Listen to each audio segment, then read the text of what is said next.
Jacob said, "Surely God is in this place, and I didn't know it." His story showed us that God will use our hardships to weave the covenant of grace that defines our life purpose. We don't have to be perfect by any means to fulfill our destiny. Our God-given legacy then becomes a message to our families and the world. Thanks for joining us on Life Journeys, a podcast about thriving through the worst pain that life brings. With global initiatives threatening big changes to our way of life, we're going to need to activate Jesus' words about mountain-moving faith. Words That Work is the ongoing series on Life Journeys that is rooted in releasing revelational words of faith that will work every time and with everyone. It's about moving the mountains that keep us from the presence and goodness of God. It's about defining our life purpose and identity through encountering Him until we have the power to move the obstacles that are destroying our liberty and hope. Why is this happening to me? Why did God allow this? That's seldom a question that God will answer, for He's already answered it in His Word. How can I work with Him is a better question, and it starts with recognizing both the fear of the Lord and faith in the Lord. As I look back over my walk with God for nearly 50 years, I realize something about why I'm still in this world. I'm here to pass on a covenant legacy of God's sovereign grace to my family and to you. But before I go any further, let me just say that we're going to switch up the podcast a little bit. We're only going to be doing it once a week. It's going to be coming out on Saturday, early mornings. And this is going to be for the foreseeable future because of health reasons. To that end, this podcast is going to be a few minutes longer. There's two stories that we weave together here to help you to also recognize your legacy of faith. The first is Jacob's story. It begins with a question, why is this happening to me? It really begins to unfold with a shocking revelation. Upon having an encounter with God in a dream when he was fleeing from his family. And he said something that perhaps will strike a chord in your own heart. Surely, God is in this place, and I didn't know it. It happened at a time of great family turmoil. God had chosen him to bring the blessing of the covenant he made with man to the whole world. But Jacob tried to do God's will his own way, and he made a mess of it. And now he was leaving from home, and through his story and mine, God would shape him to carry out his life purpose in the earth. It would be a journey of much injustice and heart-searching, where the covenant of sovereign grace would be woven into a man's life. As I read this story, and as I thought of my own, I realized that this is our purpose on the earth, especially in our latter years. God has shaped our lives and molded them through his mercy and grace in such a way that his covenant promise would be presented to the world through our very human and often failing lives. We don't have to be perfect by any means to fulfill our destiny, you see. We just need to open our eyes and hearts and trust God on the journey. It's our life journey that will reveal to our families the power, purpose, and plan of God. Why is this happening to you? Well, God is building his kingdom in the earth through you and your seed, your family. Your life story is your greatest message to the world. Jacob's story was that he cheated his brother. Esau should have received the double portion of the inheritance and his father's first blessing. It carried with it great authority and divine sovereign purposes, but God loved Jacob instead of Esau. He destined Jacob to carry the covenant promises to the world, just as you have been chosen to do the same. God was showing us all that grace and mercy are given by his choice, not our religious moral goodness. So do you realize that you were chosen before the world was ever created? Now, the rest of the story, Jacob's and mine, is about how God works to bring about that very thing in our lives and families. It began with turmoil, testing, and shaping to reveal and refine, revealing God's grace and refining the vessels of his covenant purposes. Our job is to recognize God's plan through faith and honesty and humility. Jacob would go to live with his uncle Laban, where he would work his cattle and develop his own herd. But Laban continually deceived and cheated Jacob, yet Jacob greatly prospered because he didn't play the victim card. Instead, he just trusted God. He also loved Laban's daughter Rachel, but when he promised that he could marry her on the day of their wedding, Jacob was given his other daughter. Through years of faithfulness amidst many hardships and injustice, Jacob would eventually father the 12 tribes of Israel, and he would finally, one day, years later, marry Rachel. The covenant promises of his seed blessing the earth was being forged in a long season of hardship, where only trust in God would cause him to prosper and fulfill his life purpose on earth.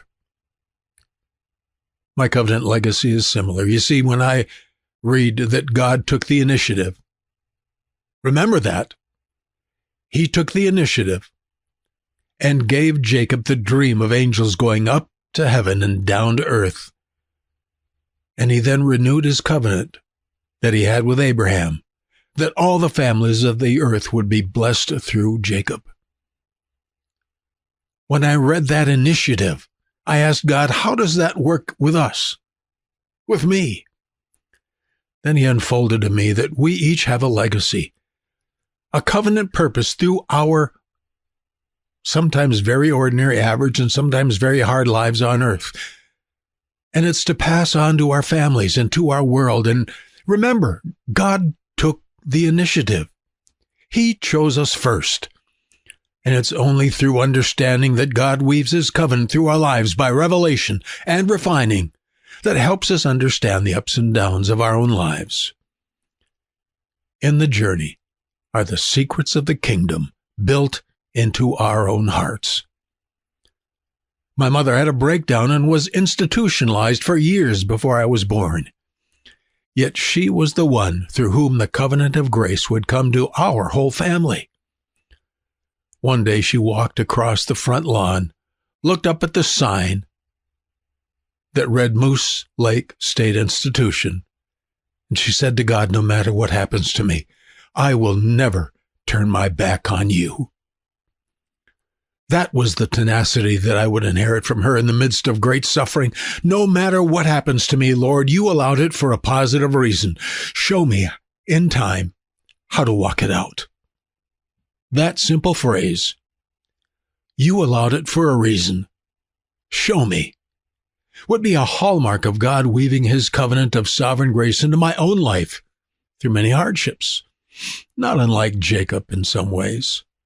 Through years of unfair deception and injustice he faced at his own extended family's hand, Jacob was birthing the 12 tribes of the greatest nation on the face of the earth. When my mother was delivered by her mother's prayers, the next saga of our family's divine covenant blessing was passed down through my father's vision to me. Though he was not serving God before I came along, and for many years after, still the Lord showed up to him in the night, just as God revealed himself to Jacob. But it was a vision and not a dream. And it was pure grace, since my father, again, was not a believer. Yet he saw Jesus, and he saw me in a cradle in front of the Lord. 2 nights in a row he saw this as he lay in bed. The covers, he said, seeming to roll back as if someone, my mother, was getting in bed beside him. He was going to have a son. Childless for 17 years, his wife still in the hospital, as he wrestled with letting her have the brain operation, God still showed up. Trials can prepare the way on the journey to become part of the covenant blessing of God by grace alone. They dismantle us, shape us, and prepare us for divine intervention.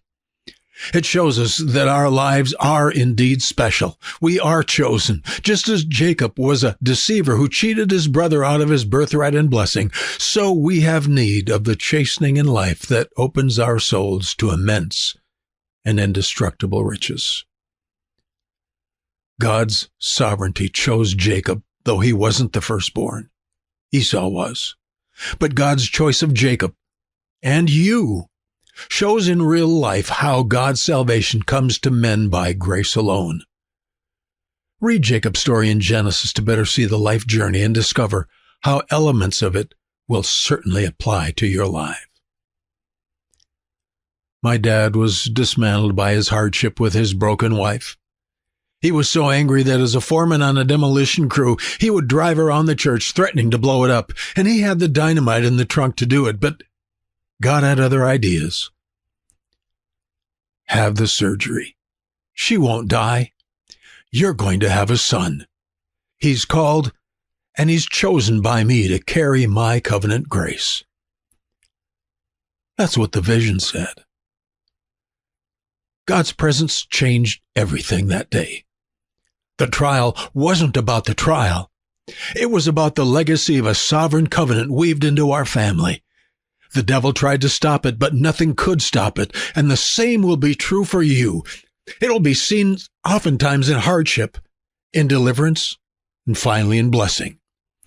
You'll carry it at great price. Listen, pay that price. You will pay that price as the journey unfolds over a lifetime, and only at the end will you be able to look back and fully see it. Our lives are not merely about our life on earth. God has a bigger plan where He will build the revelation of His grace upon you through the foundations of life's battles. When the time was right. Never forget that phrase. When the time was right, God visited me as He did my father. I was hungover. That Sunday night, He came supernaturally into my living room. I knew He was in the room. And He spoke, "You've always wanted to get right with me, but you couldn't. I'm going to give you the power tonight." And He did. I gave my life to Him, and His presence has been the fire in my belly ever since. I would never settle for mere education and church doctrines and religious ceremonies. It had to be real in me. He had to be real in me. And He has been. Everything changed that night, and within 2.5 years, I was a senior pastor. Near the end of my father's life, I was then able to lead him to Jesus. But soon in my first church, I got sick. You see, there will be times when it doesn't look like the will of God, feel like it, or sound like it, but He's in it somehow.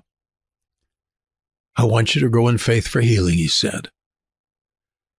After months of seeking, not unlike Jacob, who could have felt cheated by God, healing began to come. But I had to come to the place where His presence in my life was so great at times that I would have remained sick just to be so near Him. And again, hardships will weave the covenant of grace that brings revelations of God. It will create an atmosphere of His glory and presence. We'll be like Jacob, who in the misery, guilt, and flight from home that he had, he said, "Surely God is in this place." And I didn't know it. He said it right after the dream, in the night of his despair. Well, God slowly healed me. And then one day a man died in church, and God used me to bring him back through the prayer of faith. "Jim, get up in Jesus' name." And he came back, and he said he was standing in the presence of God when he heard the prayer. And Jesus said, "You have to go back." My girls soon all came together as God planted His covenant into our family. I've said they came from beneath the rainbow where the throne of God is adorned in majesty. It was a Saturday night in a midnight prayer vigil at the church in Sherburne where God showed up and he said he was going to lift up the church where it would be only by his power and not by flesh. And he did. The very next day, my wife was healed, and God gave us 2 more girls to go with Lori, our first miracle. Like Jacob, the birthing of his children began the supernatural building of the covenant nation of Israel. I've always thought, through whatever they go through in this life, remember, you were born by the miraculous hand of God on the day his presence showed up. And God will keep you. You have a divine purpose in this world. Jacob would leave his uncle Laban, who had cheated him many times, and go by the direction of God back to his home to be reconciled to his brother. It was hard going home, but God blessed it. When we came back off the road to Minnesota, it was also hard. Some had turned against us unjustly, and God said, "Don't defend yourself." We would be homeless and deeply humbled in South Dakota until one night, after a year of working for a man and living on his property, I told God, "If you never want me to preach again, it's okay. I surrender my whole future to you." That's what he was looking for in the deep refiner's fire. A total surrender to him. That night, my anointing returned, everything changed, and we were put back into the ministry. God had showed up. It's always that way. He shows up as a victor in the hardest times of life and reveals himself if we'll look for him.